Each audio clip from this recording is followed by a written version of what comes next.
Greetings, Imperial citizens. I am here with Patrick Schneider, who is the Senior Global Brand Manager, and Chris. That's right. Oh, it is? What is it now? It's not important. It's Marketing Director. Got it. That's what Google said. It's all good.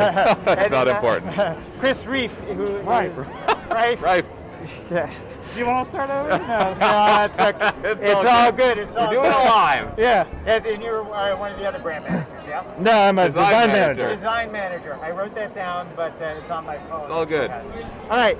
So first of all, guys, thank you so much for the Star Wars carded Stormtrooper. With the holster, I've been like anyone who watches my channel knows that's been on the top of my wants list forever. Awesome. But my question is that why a retailer exclusive? Do you think that's going to impact the army building potential of this figure? Sorry, and for which item? The Stormtrooper, the Star Wars the F4, the Ultimate F4. Yeah. No, so obviously that's a Walmart exclusive. They've really committed to the original 96, and we've said in the past that we're able to deliver a lot of these items as retail exclusives that wouldn't exist otherwise. So we're excited that we're able to get that item out there. As we always say, retailers have exclusivity for a period of time. That's a big character. If we're not able to meet all the demand through Walmart, we will, I'm sure, see it in the line again. Oh, well, that kind of answers my next question. It kind of answers my next question on whether or not it's going to affect the availability for a potential 4-pack. Nope. Again, retailer have exclusivity for a period of time, but after that, the sky's the limit. And I think actually one of the Shore Troopers might have been a retail exclusive before it was in the 4-pack. I believe so, but I might be getting my lines mixed up. But yeah, nope, that's how it works. You called it F4. Could you explain that? F4? Didn't you say like the F4? No, sorry, the mask. F4, episode 4. Oh, episode 4. I believe, isn't it an episode 4? Yeah. Yeah. Darn masks. Yeah, yeah, that's right. correct. Yeah, exactly. All right, quick. So, all right, at the reveals today, it was Admiral Piet and the deluxe speeder bike. They're going to make fine additions to the Imperial Peacemaking Initiative. I'm doing a little bit of shtick anyway, I love by it. the way. It's great. So, anyway, are both pieces like ground up resculpts?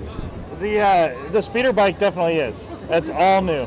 So super excited about that one. Yeah. How different is that going to be from the 2012 Toys R Us version? Well, this one is super accurate scale-wise. So and detailed out all sorts of stuff going on with it. So yeah, it's a really nice piece to bring to the line. Well, I can't wait. Yeah, I think the Toys R Us one was just a tad small. Is that so? Is the other one going to be a little bit bigger scale, kind of between the original and the new, or the Toys R Us? Well, it's true to scale for the figure, so it's right. So I'm going to have to get 32 more. I had gotten 32 of the Toys R Us ones. Wow. So yeah, but the Biker Scout is still the same old Biker Scout, right? He's been updated, so. I cannot wait. More to come when we reveal the product. Yeah. Great. Yeah, thanks. Okay. The big question on everybody's mind across the Empire is, when is the Imperial Shuttle Haslab project being announced? It's a great question. Obviously, we don't have any news to break right now. But Haslab started with Star Wars 4 years ago, and it's got a bright future. So we're excited for the next Haslab, whatever it might be. All right. The Miggs Mayfield had all the pre-production samples all had red armbands. Is that being rectified since he didn't have it in the show? In which line is that? Miggs Mayfield, the Mandalorian, TV series. TVC? Yeah. Yeah, I think, that matched some early reference we had for Miggs, and I think a future version it would be updated, yeah. I think that's always the balance and the challenge, right? We want to get figures out day and date. I remember examples. Jyn Erso in 2016 was released as Sergeant Jyn Erso because that's how she was originally in the movie. So it's always that push and pull. We want to get the figures out sooner. Sometimes those things happen, and like Chris said, we fix them for the future. Good answer. Let's see. All right. How's TVC performing overall, and how has the retail market changed since its original run in 2010 to 2013?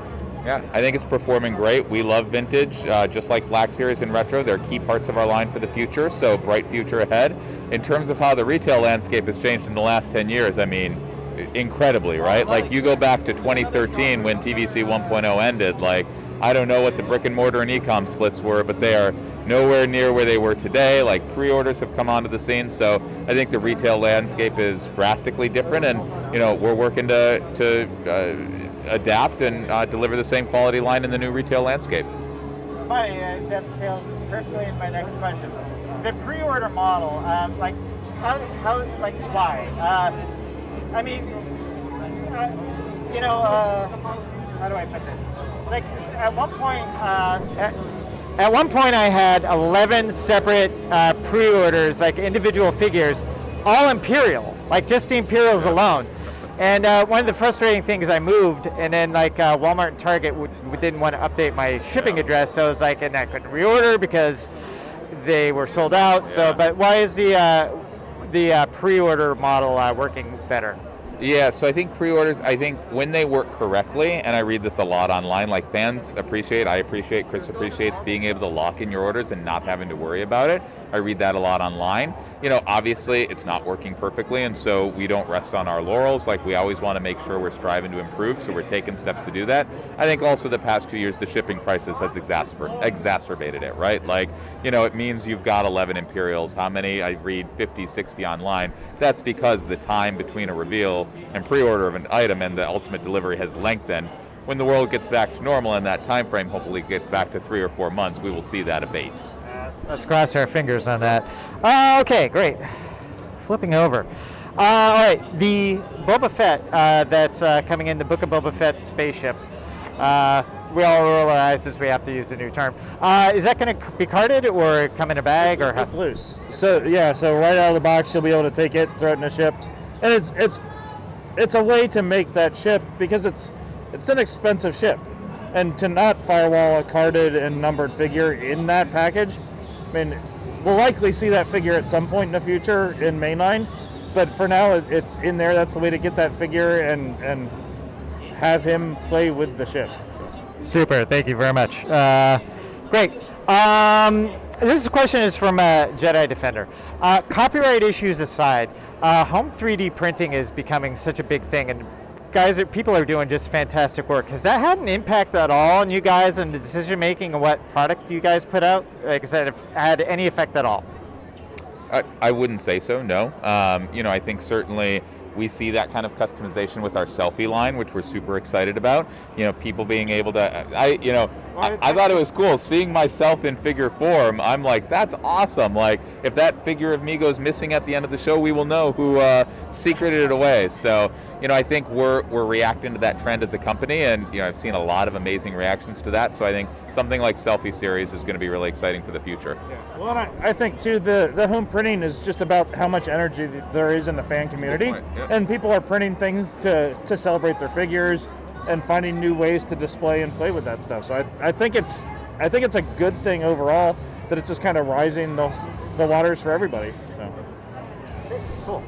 All right. I asked a couple friends from overseas to participate. So Bosk's Bounty in the UK. Yep. Yes. He wanted me to thank Emily, which I did earlier, about the new Darth Vader from Obi-Wan Kenobi, which I don't have it yet. But amazing. All the pictures I've seen across the board, everybody is raving it as perfection. Absolutely. So, it was time for a new Darth Vader. Right. And then his only thing was more of a kind of a quest. He was going to ask about the Biker Scout, and the Snowtrooper. But if you guys do a 4-pack for the Snowtrooper, hopefully it'll be a little updated sculpt-wise. Sounds good. Okay. That next is from my friend named Martin. Would it be possible? And what do you think of a Haslab fan vote? So, for example, you say have a choice between the Imperial Shuttle, the Death Star, or a troop carrier. Have fans vote on it. What's feasible? Yeah, no, it's an interesting idea, and obviously Haslab is all about letting the fans speak. So it's something we've discussed. I think one of the challenges, right, is by the time something gets to a Haslab stage, it's been developed, we've got models, etc. Doing that for multiple items would be challenging, but maybe it's possible earlier on in the process, showing a pipeline reveal style image from entertainment. It's definitely a great thing and something we've discussed, something we could see in the future. Well, and I think we're seeing fans do that sort of thing on their own, like polling themselves and throwing out ideas for what they think might be a good Haslab. So fans are kind of already doing that on their own, and I think that's exciting. I mean, yeah, people are doing great work. Personal question for you guys: what's your but for both of you, what is your all-time favorite Star Wars toy? you go first. The barge, the katana. That campaign was amazing. Obviously, it's more recent. Maybe if I'll think about it more, I'll have a different answer. But I'm thinking of some other things. The barge was amazing. Obviously, so iconic, so large, such a dream item. The 2017 Grand Admiral Thrawn SDCC set I also love. It had a Easter egg grail in it, which as an indie fan I love as well. And then I'll also say Weequay from the Kenner Return of the Jedi line. That is the first Star Wars figure I remember playing with, so it's got a special spot in my heart. All right, for me, so I'll answer it with two. One from my childhood and one and a newer one. And from my childhood, it was the AT-AT. The legs on my original AT-AT are horribly yellow because I went out in the snow and I played all over the place with that thing. I love that. The stickers are faded, but it's my original AT-AT.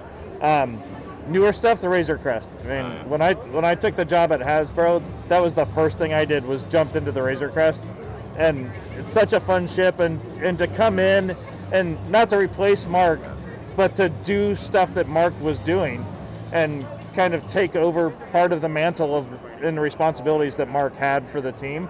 To develop a big ship that way and to pour that sort of stuff into it was really meaningful to me personally. So, yeah, and being able to share that. I mean, Mark is the heart of Star Wars for so many of us, and to be able to share that with him while I was developing stuff early on. Yeah, I mean that's the modern important one for me. Yeah, I got to meet Mark. Yeah, he was awesome. He's like a hero from my childhood. Am I good on time? One more if you can wrap up. Okay, sure. Let's see. Then which one will I do? Okay, so this is a multiple request thing. A lot of people are asking about like finishing off the Rogue One main characters like Saw Gerrera and Baze Malbez and Director Koenig. Yeah, exactly. Like Like arguments from Patrick on Saw. They're always on the list. Like I love Rogue One. Rogue One definitely fits into that OT vibe, but also obviously new media, great story. It's balance. We talk a lot about balance. Like those characters are always on the list. They've gotten bumped recently in favor of some kind of classic OT characters like Lando and Lobot and Bib, and then new media. So, but I would love to see that crew completed for TVC. yeah, and Last Jedi, or not Last Jedi, but the sequel trilogy. There's some glaring omissions like Finn and the Solo, non-pilot row. And so absolutely, yeah. All right, guys, thank you so much. Real pleasure. Absolutely. Yeah. Thank you as well. It's All right, always great. thanks. Thanks so much, guys. All right, thanks.